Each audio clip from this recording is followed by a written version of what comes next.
Jadi ini ada postingan dimana kalian bisa lihat ya. Ini ada salah ambil motor pemuda di Nganjuk diteriaki maling lalu dihakimi masa hingga babak belur. Astaga, nasib naas itu.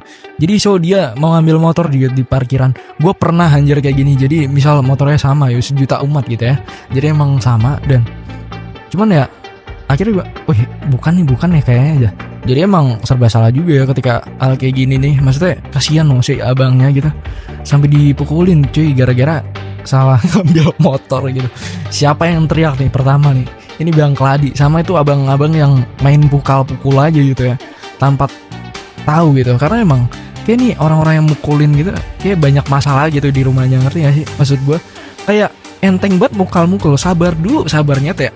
Kalau dari komennya, tangkap awal yang neriakin maling dan yang memukul, bener nih, orang-orang sinting, sabar dulu gitu. Wajib diproses semuanya. Astagfirullah, kasihan banget nih orang ya. Ini ada postingan Prabowo soal aset koruptor disita. Apakah adil anaknya menderita gitu?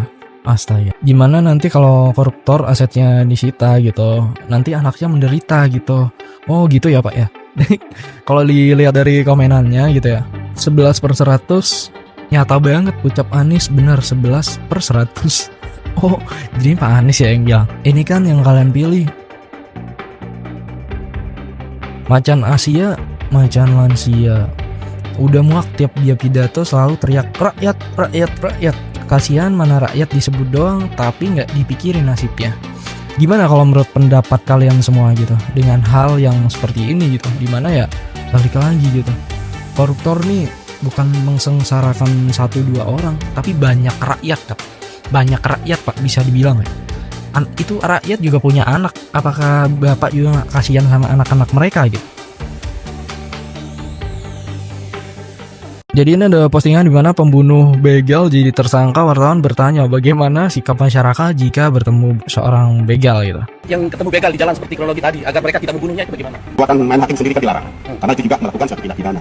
Jadi harus lari lah gitu. Tapi emang ya itu serba rancu sih. Di satu sisi ya kita emang pengen apa ya, maksudnya melindungi barang berharga kita gitu. Tapi di satu sisi ketika kita melawan, misalnya kita melawan dan si begal yang jadi korban, kita jadi tersangka gitu. Jadi serba salah juga.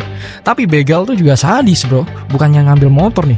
Bang ambil motor gue aja bang, jangan nyawa gue. Kagak gitu nyet. Bisa-bisa sama nyawa kita gitu yang melayang gitu. Motor diambil, nyawa kita juga diambil sama si begal gitu. Jadi yang gak salah juga, orang kadang berusaha buat melindungi nyawa dia sendiri sebenarnya, bukan motornya tapi nyawa dia juga dilindungi. Karena begal kebanyakan nggak cuma motor yang diambil cuy, nah nyawa orang anjir.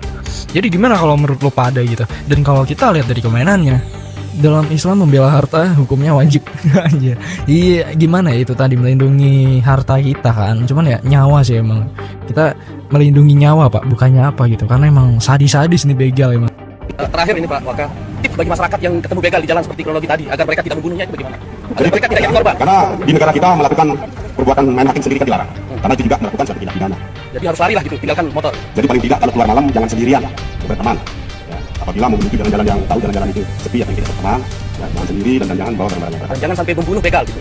Ya, dalam arti itu membunuh di negara kita kan dilarang, siapapun itu, karena dilindungi oleh hukum. Ya, siapapun walaupun dia sebagai pelaku. Dan begal jangan membunuh korban gitu. Dan itu beda, itu kan pelaku kejahatan. Dan nanti ini tetap kita akan dalami, ya.